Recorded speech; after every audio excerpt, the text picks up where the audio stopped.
One of the things I talk a lot about on this show is the marginalized moderate majority. Those of us fed up with the loud political extremes who often dominate the conversation. That's also a media critique of a right-wing media that's so focused on ginning up outrage, even if it means ignoring basic facts, and a left-wing media that's often completely out of touch with the very people they claim to be supporting, especially voters in rural areas whose morning routine doesn't include a skim chai latte and flipping on MSNBC while riding a Peloton. Many in the far-left media and beyond have forgotten the people they care more about budgeting for gas and groceries than pronouns and the day's latest Donald Trump outrage. And now a prominent Democratic leader on Capitol Hill is saying it, at least some of it. And in just a moment, Congressman Patrick Maloney will join us. He serves as the chair of the Democratic Congressional Campaign Committee. And in an interview with the New York Times, he identified a real problem in his own party.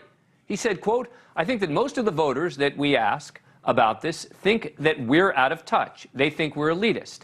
We think we're better than they are, and they don't like it."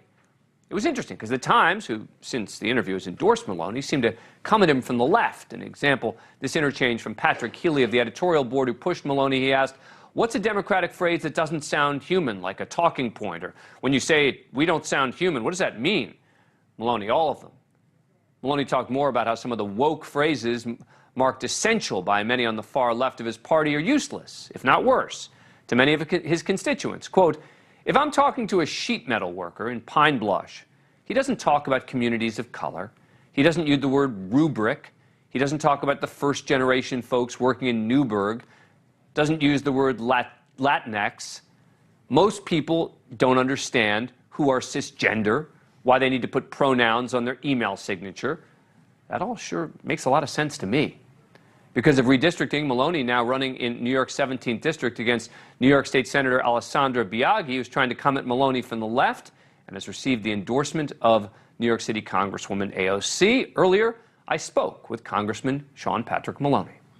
Thank you so much for coming on the program. I appreciate it.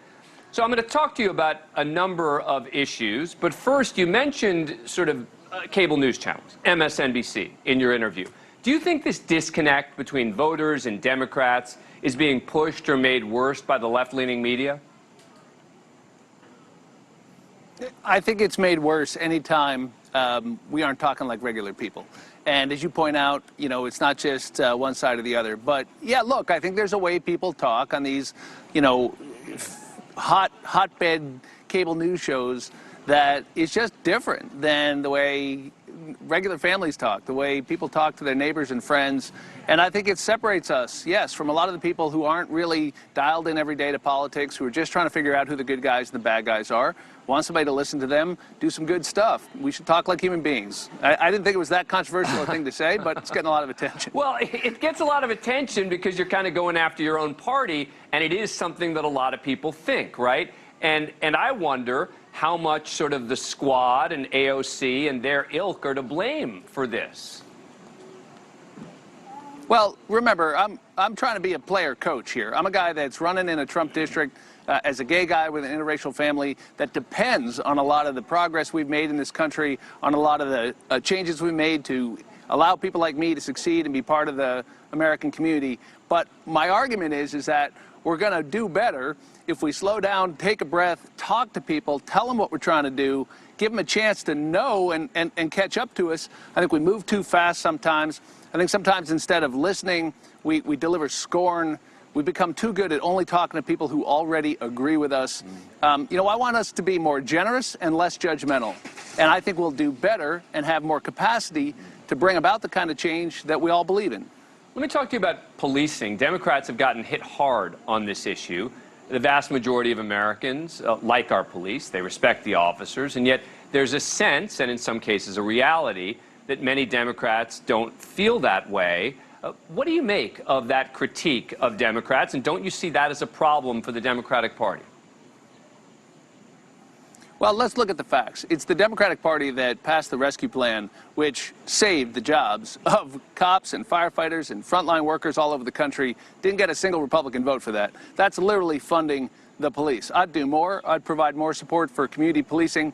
But we can also ask for accountability. We can have justice in policing in addition to safe streets. That's not too much to ask. But there are things that we can better resource. Every good reform I know takes money. And if you're talking about body cameras that both activists and police officers believe in, those cost money. It takes training. You got to buy the servers.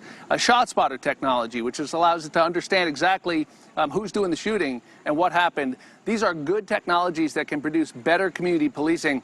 They take investments. That's what I'm talking about. That's the Democratic policy position that I want to see put forward, because we have to support our police, but we can expect accountability in policing at the same time.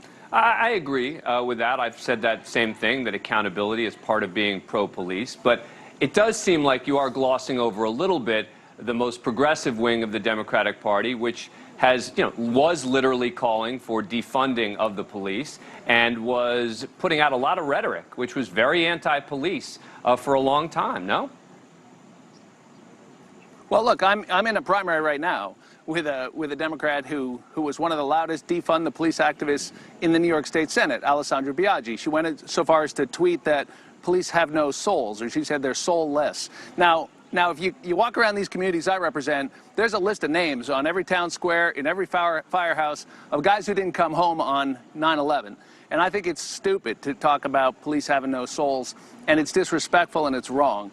So that kind of language doesn't have any part in the Democratic Party as far as I'm concerned. I'm glad to see we moved off it. It was always only a few people on the extreme left, but the rest of us need to raise our voices and say, no, we want good community policing. We want safe streets. We want to respect our cops, but we can also say respect is earned, and there needs to be accountability, and we can invest in that accountability on things like better training, on things like databases to track misconduct, on things like the cameras on the cars, on the cops, that allow us to know what happened in a neutral, fair way.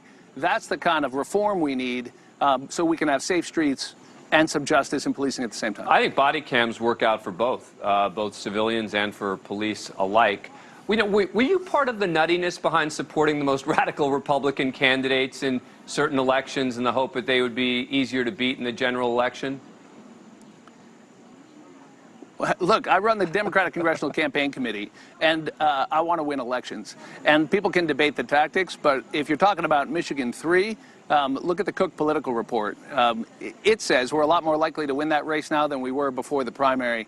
The big loser in that one was Kevin McCarthy, and for $400,000, we snuck up and took a Republican seat. So I've heard the concerns about tactics, and that's fair. And there are serious moral and philosophical questions always in politics, and that's a good conversation. But my job is to hold the House, because I believe the moral imperative right now is to keep dangerous MAGA Republicans who would end our democracy from holding the gavels and being in power. And that's where my focus is. And everything we do at the DCCC is designed to keep dangerous MAGA Republicans from controlling the House. But am I right that Democrats also supported a MAGA candidate like Mastriano in Pennsylvania in the hope that he would be, I don't know if you guys did, but Democrats did. Right. Well, you're going to have to ask whoever the hell did that. My job is to run the DCCC, as you know, Dan, and in that case, I believe there's one race in the country where we spent a few $100,000 to get a much weaker opponent, and it worked out.